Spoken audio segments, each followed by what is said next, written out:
ఈరోజు అడుగుతున్నాను సేవకునిగా, నీ బ్రతుకు సాగిపోతుందనే బ్రతుకుతున్నావు, నీ జీవితం కాలంతో వెళ్ళిపోతున్నాడు అనుకుంటున్నావు. నీకంటూ ఒక ఆధారం ఉంది.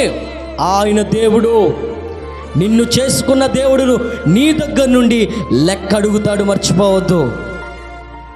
నీ జీవితం కొరకు ఆయన లెక్క అడుగుతాడు. నువ్వు చేసే క్రియలన్నింటిని బట్టి ఆయన లెక్క అడుగుతాడు. నువ్వు జీవించే ఆ ఎంజాయ్లోని ఆనందం కొరకు, విచ్చలవిడివైన ఆ తుచ్చమైన ఆలోచనల కొరకు పరిగెడుతున్నావు, నీకేమీ అనిపిస్తలేదు.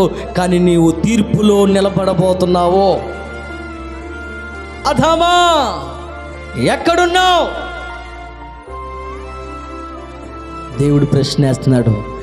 నేను చేసుకున్న నా వస్తువు అయిన ఆదామా,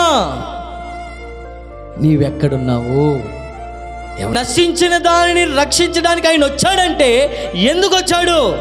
నువ్వు ఆయన సృష్టివి కాబట్టి. తోటలో ఏమన్నాడో తెలుసా ఆదాముతో? ఆదామా, నీవెక్కడున్నావు? నా చేతులతో చేసుకున్న నా సృష్టి అయిన నీవెక్కడున్నావు?